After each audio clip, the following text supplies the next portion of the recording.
Thank you. I give the floor to the Human Rights Watch. Thank you, Mr. Vice President. The High Commissioner for Human Rights has requested unfettered access to conduct an independent assessment of the human rights situation in China's Xinjiang region. We welcome China's stated willingness to cooperate, technically, with the High Commissioner by facilitating access. For this to move beyond technical cooperation into actual cooperation will require that any such access be genuinely unfettered and unrestricted, features noticeably absent from previous arranged diplomatic visits to Xinjiang.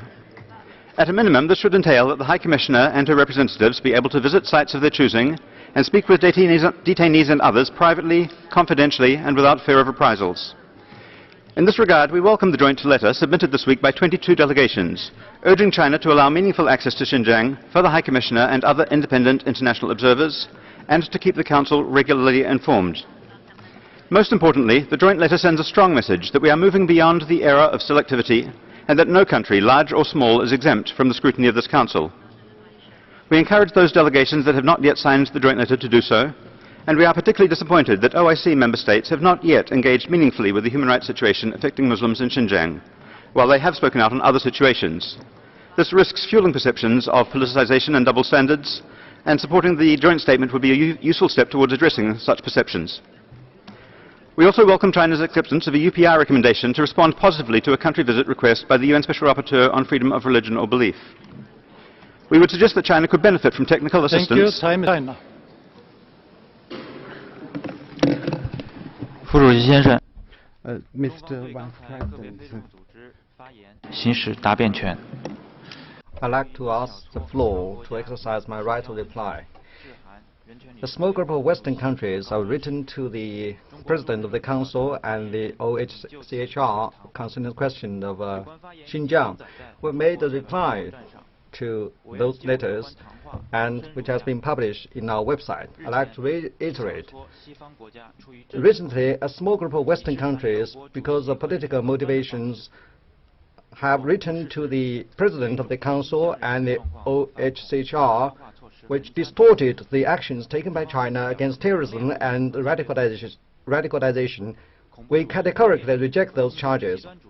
Terrorism, separatism, and religious extremism have brought tremendous harm to the various national groups in Xinjiang. They trample upon the right to life, to health, and the right to development. The autonomous region in Xinjiang has taken a series of measures to counter terrorism and radicalization. They have set up vocational training centers to help those people who have been indoctrinated by radicalism to go back to society and be reintegrated. This has greatly helped solving the problem and redressing the situation.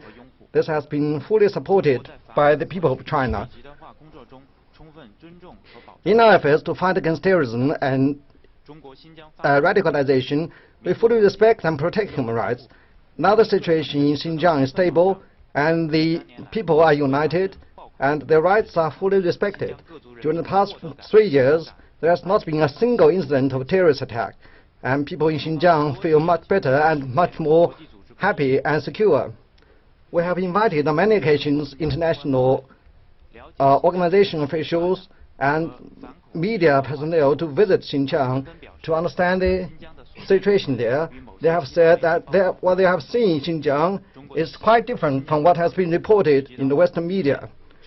Actually, the experience in Xinjiang in this field can be introduced to other countries. Those Western countries did not show any concern when Xinjiang suffered from terrorist attacks. When the people of Xinjiang are leading a better life, they have shown their hypocrisy by making irresponsible remarks. They have been accusing us of not allowing people into Xinjiang, but when they receive such invitation,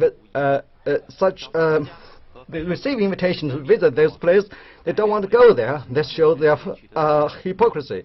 Those allegations by a small group of Western countries and NGOs cannot do away with the tremendous achievement we have made against terrorism and radicalization, and cannot change the fact that Xinjiang people are leading a happy life.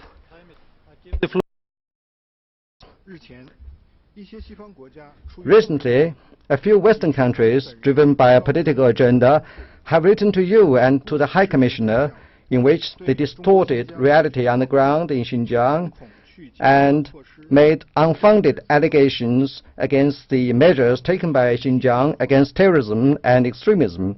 This is an open attempt to politicize a human rights issue and to interfere in China's internal affairs. Here we would like to register our dissatisfaction and rejection in the strongest terms. We would like to urge those countries to respect facts on the ground, discard their prejudices, and abide by the principles and purposes of the UN Charter, and stop politicizing human rights issues or using Xinjiang as a pretext to interfere in China's internal affairs. We have repeatedly stressed that what is going on in Xinjiang is entirely an internal affair of China, and it involves China's sovereignty, security, and territorial integrity.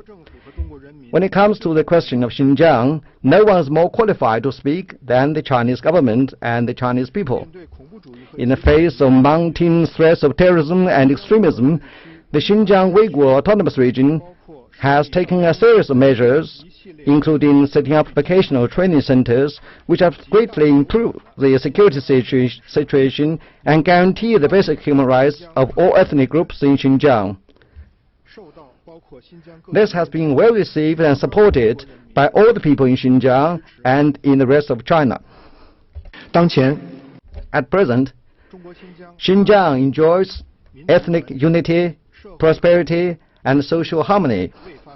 There has not been a single terror incident over the past 3 years. People now feel more secure and contented. China has invited several branches of diplomats, media officials, and experts to visit Xinjiang, including those who have written to you. After their visits, they have all said that what they have seen in Xinjiang is totally different from what is reported in the Western media. The fabrication and vilification of a small number of countries cannot diminish the huge progress we have made in the field of human rights in Xinjiang, or the great success we have made in countering terrorism and extremism, as well as a real Xinjiang where people are enjoying prosperity and a happy life. Mr. President, we'd like to welcome anyone who cherishes the principle of objectivity and impartiality to go and visit Xinjiang, to see for yourself the progress and prosperity, and to feel the hospitality of the Xinjiang people. Under the strong leadership of the Chinese Communist Party, all the ethnic groups in Xinjiang are moving proudly to the year 2020, when China will become a well-off society and further towards a bright future. I thank you, Mr. President.